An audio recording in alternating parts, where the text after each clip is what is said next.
ட்ரெண்ட்வுட்ஸ் மக்களுக்கு வணக்கம். இன்னைக்கு நம்மளோட ஷோல யார பத்தி பேச போறோம் அப்படின்னா, ரொம்ப நாளா வந்து ஃபீல்ட் அவுட் ஆன ஒரு நடிகை அப்படின்னு சொல்லலாம். பட் ஒரு காலகட்டத்தில ரொம்பவே ஃபேமஸா இருந்தாங்க. நெறைய படங்கள்ல ரொம்ப பிஸியா நடிச்சுக்கிட்டு இருந்தாங்க. இப்ப அவங்க சோசியல் மீடியால ரொம்ப ஆக்டிவா இருக்காங்க. ஸோ எந்த மாரி விஷயத்துல ரொம்ப ஆக்டிவா இருக்காங்க அப்படின்றது தான் ரொம்ப முக்கியம். ஸோ நம்ம அத பத்தி தான் பேச போறோம். யார் அந்த நடிகை? எந்த விஷயத்துல ரொம்ப சோசியல் மீடியால ஆக்டிவா இருக்காங்க? சோ அத பத்தி தான் பேச போறோம். வாங்க பேசலாம். அவங்க வேற யாரும் இல்ல. நடிகை கிரண் ரத்தோர பத்தி தான் பேச போறோம். கிரண் ரத்தோர் அப்படின்னா ஒரு சிலர் நிறைய பேர் மறந்து போயிருப்பீங்க. அவங்களோட ஃபுல் நேம் வந்து கிரண் ரத்தோர். ஷார்ட்டா வந்து கிரண் நம்ம அப்படிதான் சொல்லுவோம். சோ வில்லன், வின்னர், ஜெமினி, இதை தாண்டி அன்பே சிவம் இந்த மாதிரி முன்னணி நடிகர்கள் கூட அவங்க ஹீரோயினா வந்து நடிச்சிருக்காங்க. சோ தல அஜித் கூடவே நடிச்சிருந்தாங்க. அந்த படமும் பயங்கர வெற்றிகரமா போச்சு. இது எல்லாத்தையும் தாண்டி ஜெமினி ஓப்போடு பாட்டு, சோ அதுவுமே ரொம்ப ஹிட் ஆச்சு. அதுல இருந்து கிரண் ரொம்பவே பிஸியான ஒரு நடிகையா இருந்தாங்க அந்த காலகட்டத்துல. சோ தமிழ் மட்டும் கிடையாது, தெலுங்கு, மலையாளம், கன்னடம், சோ இந்த மாதிரி எல்லா மொழிகள்லயுமே அவங்க வந்து ரொம்ப பிஸியா இருந்தாங்க. அதுக்கப்புறமா கொஞ்ச காலம் சினிமாவை விட்டு விலகிட்டாங்க. விலகி அவங்க இருக்கிற இடமே தெரியாம இருந்தாங்க. இப்போ ரீசெண்டா அவங்களோட போட்டோஸ், அவங்களோட வீடியோஸ், அவங்க சோசியல் மீடியால எதுல ரொம்ப ஆக்டிவா இருக்காங்க, இந்த மாதிரி விஷயங்கள் பயங்கர ஹாட்டா போகிட்டு இருக்கு. சோ அந்த வகையில அவங்க வந்து இன்ஸ்டாகிராம்ல ஒரு ஸ்டோரி போட்டிருக்காங்க. அந்த ஸ்டோரியால தான் இப்ப பயங்கர சர்ச்சை போயிட்டு இருக்கு. சர்ச்சைன்னு சொல்றதை விட அதை நிறைய பேர் அக்செப்ட் பண்ணிக்கிட்டாங்க அப்படின்னே சொல்லலாம். சோ அப்படி என்ன அவங்க பண்ணிட்டு இருக்காங்க அப்படின்னு தானே கேக்குறீங்க. ஏற்கனவே அவங்களோட படங்கள், அவங்களோட ட்ரெஸ்ஸிங்ஸ் பார்க்கும்போது கொஞ்சம் கிளாமரா தான் இருப்பாங்க. ஜெமினிலையும் சரி, வின்னர் படத்துலயும் சரி கிளாமரா இருப்பாங்க. சோ அதுக்கப்புறம் இப்போ அவங்க ஃபுல் அண்ட் ஃபுல் கிளாமர்ல இறங்கிட்டாங்க அப்படின்னு சொல்றாங்க.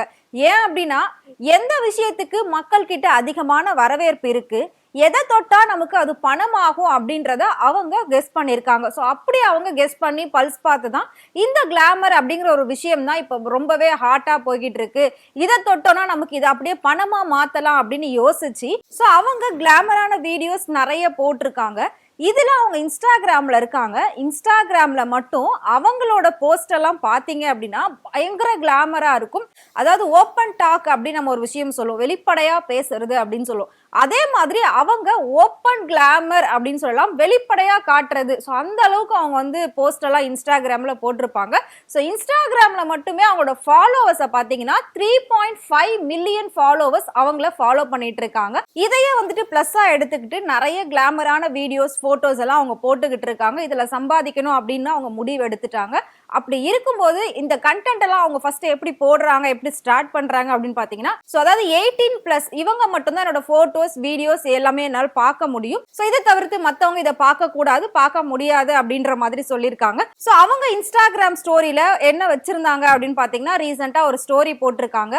அதாவது மந்த்லி பே வந்து 399 399க்கு நீங்க வந்துட்டு பே பண்ணி அவங்களோட சேனலை சப்ஸ்கிரைப் பண்ணியிருந்தீங்க அப்படின்னா உங்களுக்கு அவங்க லிங்க் அனுப்பி அந்த வீடியோஸ் எல்லாம் அவங்க உங்களுக்கு டைரக்டாவே அனுப்புவாங்க. ஸோ அது மூலயமா நீங்க வந்து அதை பார்த்து என்ஜாய் பண்ணலாம். ஒரு ஆஃபர் கொடுக்குற 399க்கு உங்களுக்கு மந்த்லி வந்து என்ஜாய்மெண்ட் பேக்கேஜ் கிடைக்கும் அப்படின்ற மாதிரி ஒரு ஸ்டோரியை வந்து அவங்க போஸ்ட் பண்ணியிருக்காங்க. இந்த ஸ்டோரிக்கு அதிகமான எதிர்ப்புகள் வரல. அதனால நிறைய பேர் வந்து ஃபாலோவர்ஸ் இருக்கிறதுனால எல்லாருமே அக்செப்ட் பண்ணிக்கிட்டாங்க. 399 தானா, ஓகே அப்படின்ற மாதிரி.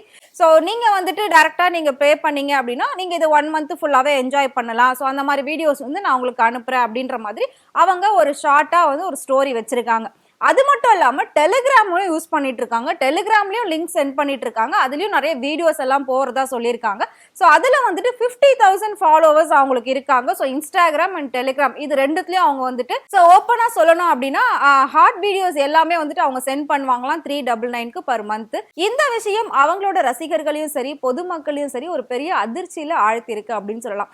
ஏன் அப்படின்னா, நார்மலா ஒரு ஹீரோயின்ஸ் எல்லாம் படங்கள் பண்ணுவாங்க, அதுக்கப்புறம் கல்யாணம் ஆயிட்டு செட்டில் ஆயிடுவாங்க. கல்யாணம் ஆகலைனாலும் அதுக்கப்புறம் அவங்களோட மார்க்கெட் இல்லைங்கிற பட்சத்துல அவங்க எந்த ஒரு விஷயமுமே இல்லாம, எந்த ஒரு போஸ்டும் இல்லாம நார்மலா இருப்பாங்க. ஆனா இவங்க எப்படி ஒரு நடிகையா இருந்துட்டு இந்த மாதிரி 18+ கண்டென்ட்ல எப்படி இவங்க இறங்குனாங்க அப்படின்னு வந்து அவங்க கிட்ட கேட்கும்போது, எதுல மக்கள் ஆர்வம் காட்டுறாங்க, எது ரொம்ப ட்ரெண்டா போகுது, எதை நான் தொட்டா பணம் ஆகும்னு யோசிச்சுதான் நான் இப்படி பண்ணிட்டு இருக்கேன்.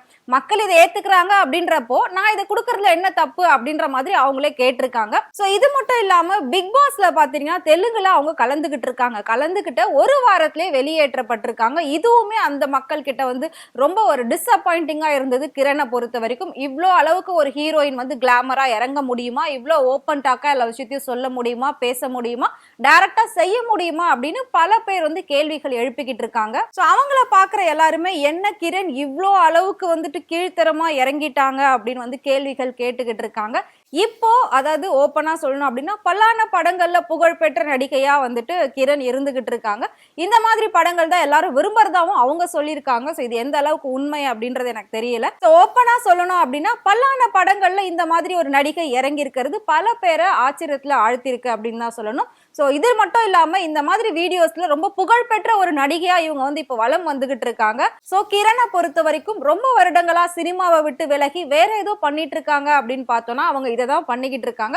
சோ முழுக்க முழுக்க வந்து கிளாமர்ல இறங்கிட்டாங்க. கிளாமருக்கு அவங்க இப்ப ரொம்ப பேர் போய்கிட்டு இருக்காங்க.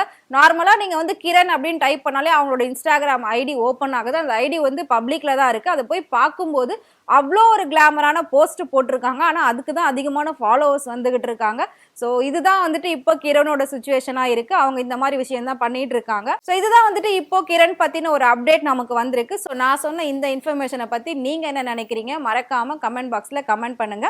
இதே மாதிரி சினிமாலையும் சினிமால நடிக்கக்கூடியவங்களை பத்தியும் நிறைய சுவாரஸ்யமான விஷயங்கள், உண்மையான விஷயங்கள் நீங்க தெரிஞ்சுக்கணும் அப்படின்னு நினைச்சீங்கன்னா மறக்காம ஃப்ரெண்ட் டூட் சேனலை ஃபாலோ பண்ணிக்கோங்க.